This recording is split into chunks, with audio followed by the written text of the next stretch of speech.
How you doing, family? Per usual, black love, black pride, and black power. Spring water. And my vintage champagne flute. Anyways, y'all, I'm going to jump straight to the point because I'm really trying to keep all these videos around in under 10 minutes. Today, we are going to talk about eat to live. You are what you eat, okay? Let's begin. Our people are sick and nature is turning its back on us. Too many of us are miserable energetically, spiritually, mentally, and physically, and we're in these horrible conditions. Where do we get these unnatural habits, these unnatural foods from? White people and unnatural people.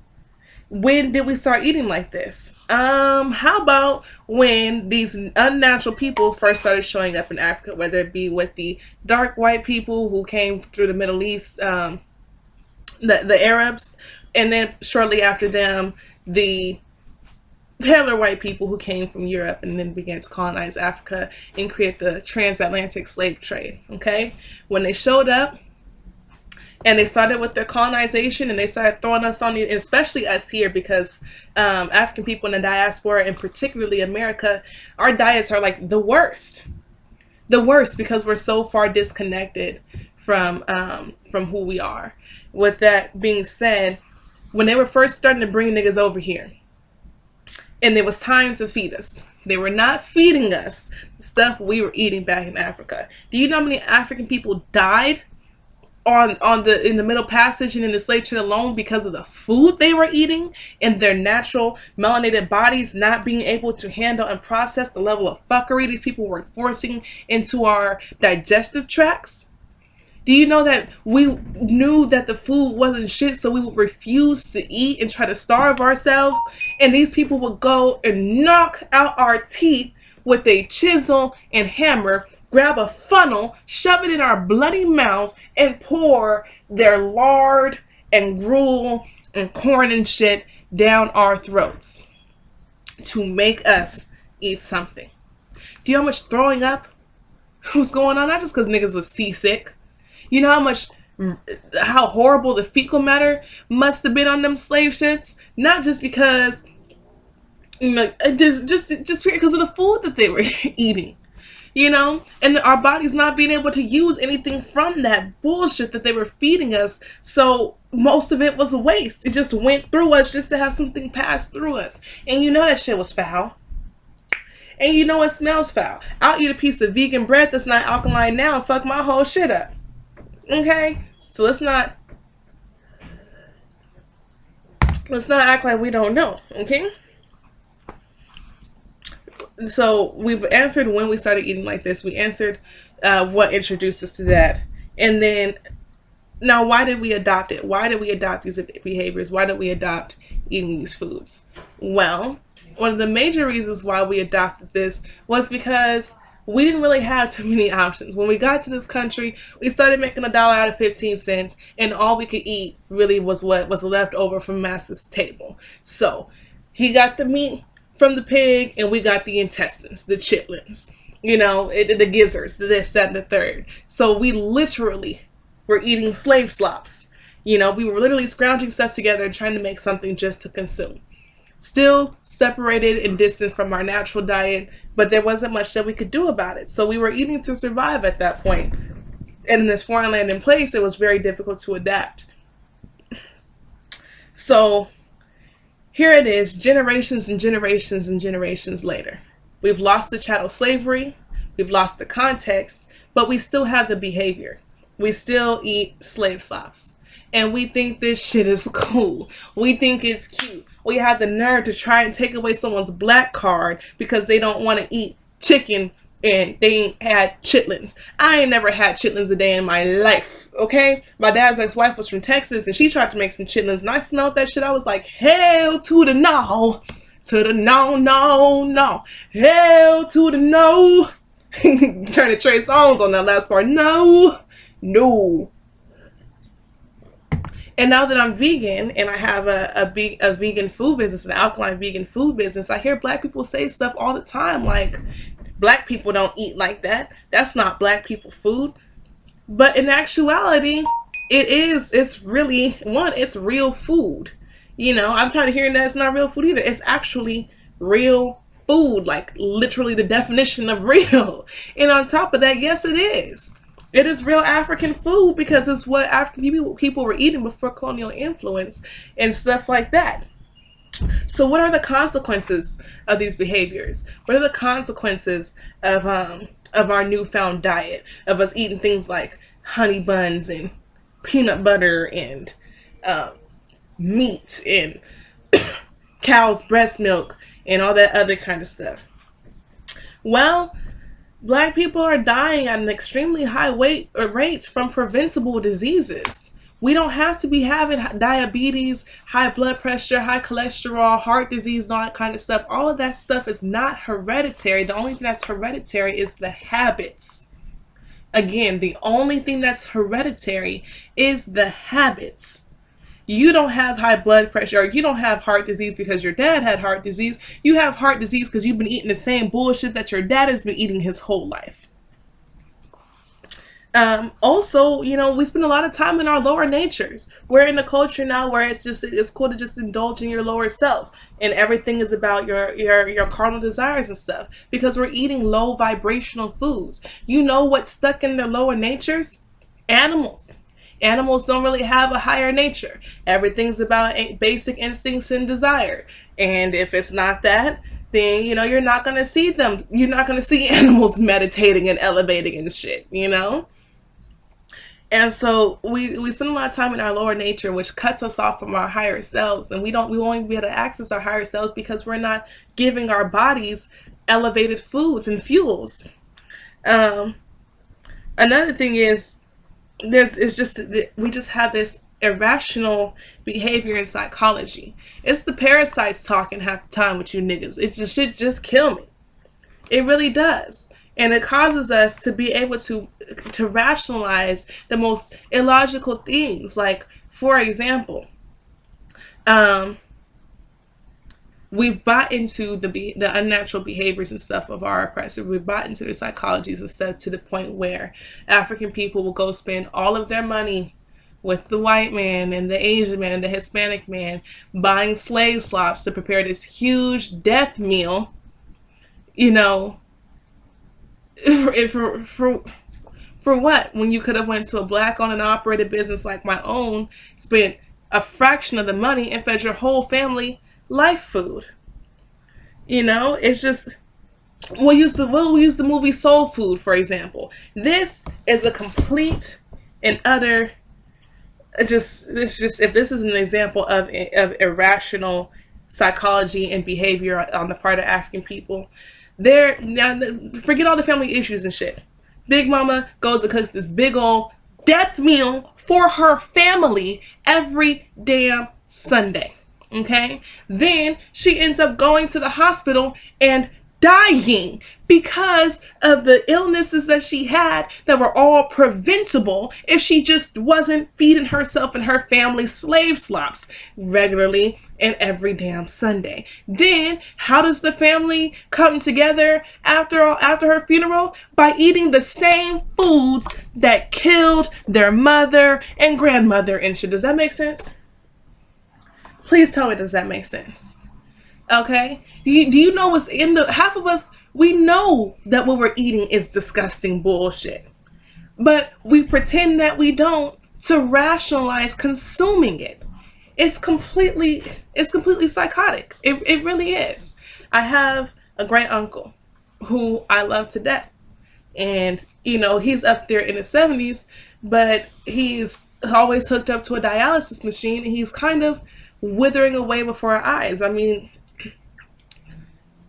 to cut the bullshit, my uncle is slowly dying right now. And he doesn't have to. He does not have to. If the whole family would just get together and make him eat healthy, and he would just choose life and decide to eat healthier, then he does not have to be suffering like he's suffering. It doesn't have to be as expensive as it is for him to slowly pass away. And he does not have to be, we don't have to lose him. But he's rationalized that even though it does not have to be his time soon, even though he doesn't have to go, even though he doesn't have to go through any of this, he's just on his effort. Well, I'm going to go out eating what I've been eating the whole time, but it's the stuff that's killing you, Unc. You know, I don't like the fact that I walk into you to walk in to see you and you're at dialysis and you're like a fraction. You weigh less than I do now and you're already, you know, shorter than me, and then you send me and my grandma on a mission to get you a, a bagel full of ham and cheese and eggs and all the other stuff that's jacking you up. Like, these things, these behaviors and whatnot, they affect more than just you. I watch my whole family kill themselves daily with the food that they eat and the other things that they choose to consume and indulge in. You know? And it doesn't have to be. Everybody I love is sick, and they don't have to be. And they think just because it ain't hitting them as hard, because it's hitting them. You know, they think it's because it's not hitting them as hard now that it's all good, but I see the future. I just see more of my uncles. You know, I see more of my uncles and grandmothers and stuff who've already passed away. I have one grandma left, and she's, you know, making these dietary changes that make me really happy, but I know that if she just jumped all the way on board, then she would be around and well for a really long time, you know?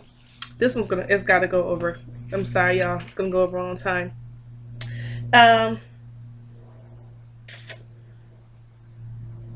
Okay.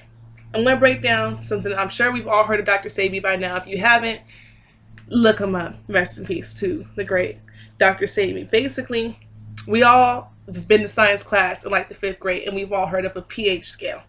A pH scale, let's see, we're going to draw this up, goes from acid to alkaline. Now, when I was in school, and I went on a science field trip to Cal State Polytechnic University, and we were in their natural, bio-natural, whatever program, they told me it was acid to basic, which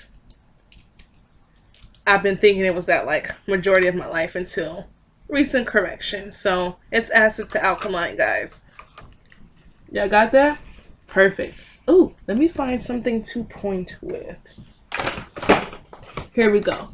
Now, what falls into the category of unnatural would be things like honey buns and Pop-Tarts and all that other kind of shit where you look at the list of ingredients and you can't pronounce shit and you cannot go and find that plant anywhere in nature. That is shit that you should not be eating, absolutely, period. It is nonsensical. It's not really food. And it's fucking you up, I promise you. The next thing we're going to go to, which is completely separate.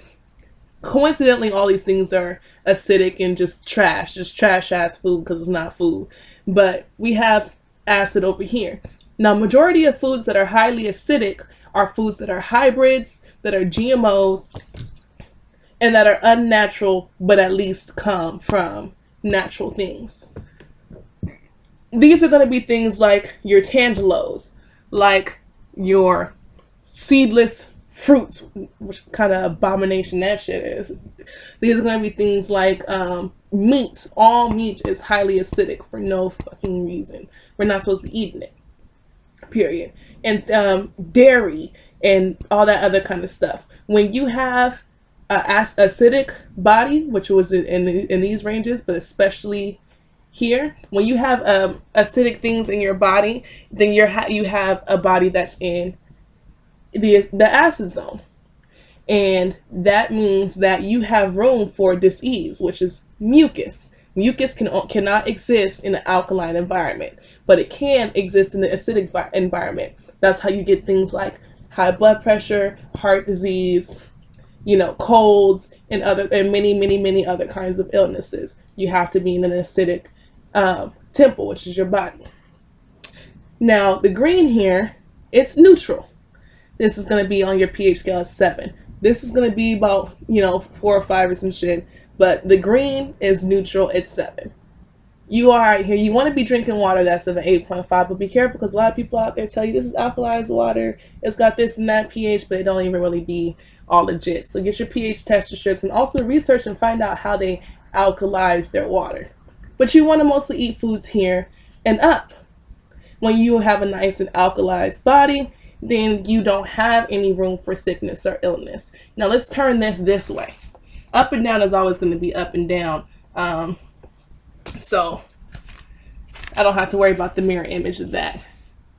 We have here our 7 chakra points. You know, and it's no coincidence that they all use the same colors. We have our lower self here. We have our higher self here. When you eat foods that are normally in this range, then don't be surprised when you're running around acting like animals and doing some ain't shit ass shit. Okay? Things like, you know, the savagery that goes on that we commit against us and each other. This man, King was sentenced to a 28-year term at Powhatan Correctional Center in Virginia for burglary. When he got to prison, King weighed 270 pounds and was addicted to cocaine. Since that time, he has eaten his way back to physical and mental health. King became a near vegan through a special program in the prison, and it had a big effect on him. He lost 50 pounds, freed himself of drug dependency, and earned 53 credits at J.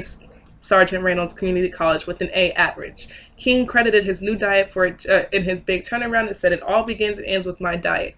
The corrections facility director, Don Parlett, confirmed the effect of the better diet on the inmates in the program. He said that he has seen their whole attitudes change. So prisoners who give up eating meat improve their behavior. How about the effect of meat on those who produce it? Slaughterhouse workers, for instance. Would merely producing meat incline a person's violence and crime?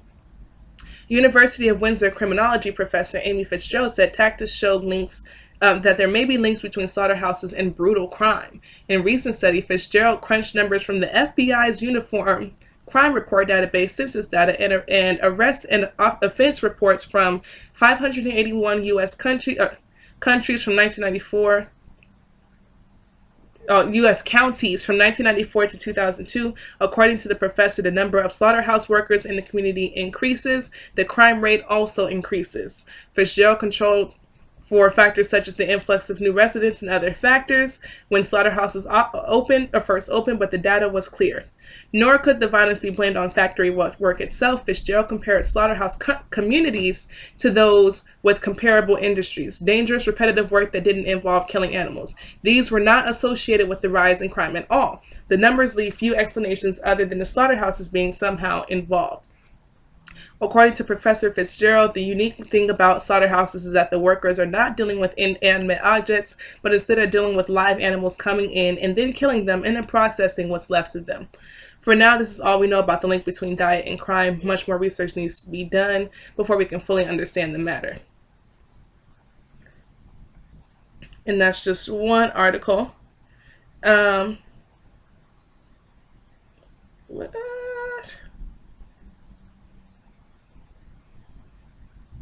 there's plenty. I'm just scrolling and scrolling and scrolling. And that was just one article to pull up something quick for the wait time. But there are countless studies that show that vegetarians and vegans are less likely to commit violent crimes than meat eaters. And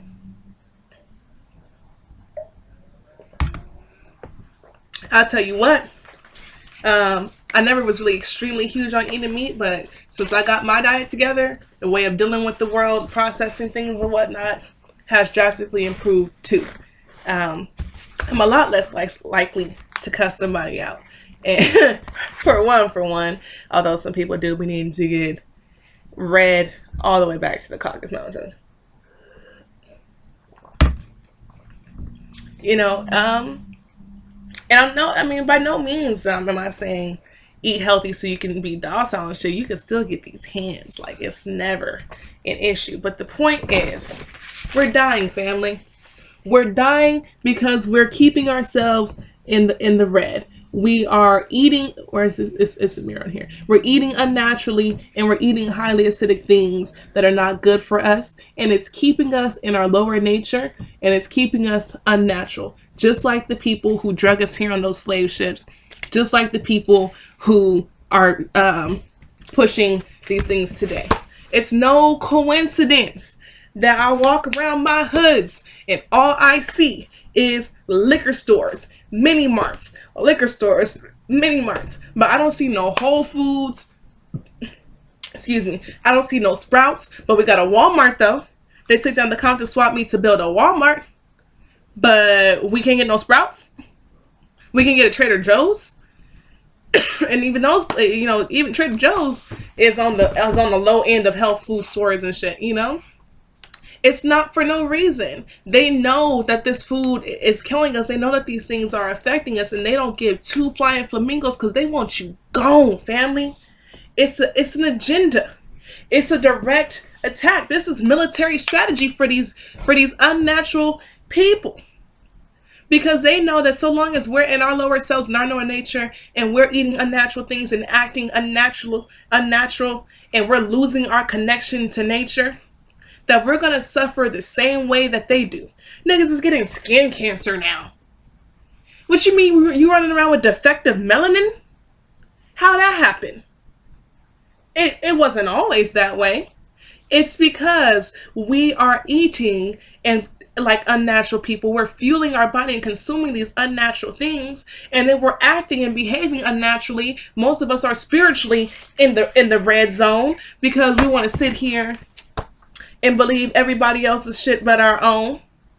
And then we wonder why the sun, the source of life to all things natural and that belong on this planet, ain't fucking with some of us no more. Cause we acting like we ain't fucking with it. If it eat like a white person, or no, if it eat like a cave beast, if it act like a cave beast, if it live like a cave beast, the sun must be like, oh, must be a cave beast. We're doing it to ourselves, and it's gotta stop. It's gotta stop, family. We gotta stop watching ourselves and each other die. I'd be so miserable when I'm out there on the boulevard, seeing my brothers and my sisters out there literally not eating shit, and when they do eat, it's the most unnatural shit they can find. And then when they do drink, it's not water, it's alcohol. And these are young African people, mostly males my age. These are my brothers, my age and younger, maybe a little older than me, out there sick.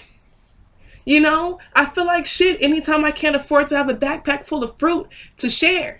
And we're so sick to the point where I was out there for weeks. Like, you want a piece of my mango? You want some of my papaya? You want some of these strawberries? And niggas is scrunching up their noses. No, I don't want no fruit. I don't eat fruit. I don't eat vegetables. Nigga, what the fuck? How you don't eat real food? It literally is nonsensical. This shit is heartbreaking. It's gut wrenching. It's heartbreaking to walk around my hoods and see my sisters so sick, my brother's so sick, to see them looking like how they don't gotta look, to see them acting like how they don't gotta act with each other. Like, I'm gonna cut this now because I'm definitely gonna start getting emotional soon. It just gets too much for me sometimes. It really does. We gotta eat to live, y'all. You are what you eat, and we gotta eat to live. If you want more information and you want to look into more healthy recipes, or you have any more questions for me on how to get right, I specialize in helping people transition to an alkalized diet. You can check out my Facebook page, yo space favorite space auntie with TY space Jize. That's YOFAVORITE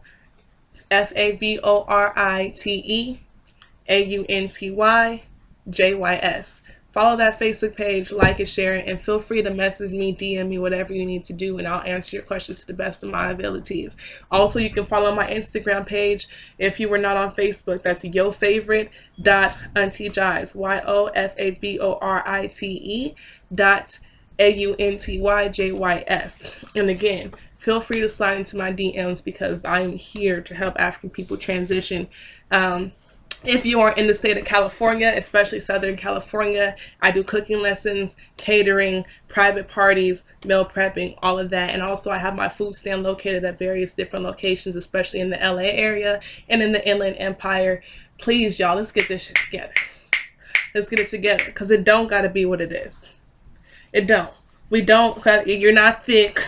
I thought I was naturally thick too when I went alkaline vegan, and I'm between 155 to 160 pounds, and I'm still fabulous, and I feel great. Woo doo blah doo blue. Most of it's not baby fat. The shit can go. You're not big boned. It's just And some people, you know, like I have a friend who's 6'4", he's a boxer and a trainer and whatnot, and like majority of his life he was just like in like early 300s, late 200 pounds and whatnot. He went alkaline vegan. He's still a big dude. He's never going to be 155 pounds. That's just not going to happen. So, but he is 250 pounds right now.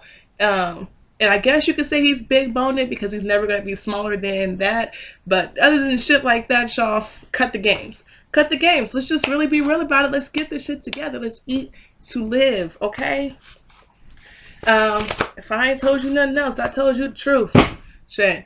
I love y'all, family. Black love, black pride, black power. Per usual, you have to know yourself, to love your people. And I am about to make me a very delicious veggie alkaline vegan pasta. You know, and if you're on my Facebook page or my Instagram or even my Snapchat, you're about to see just how flame alkaline vegan can be. Because if there's anything your favorite Auntie Jai know how to do, that's cook. All right, family.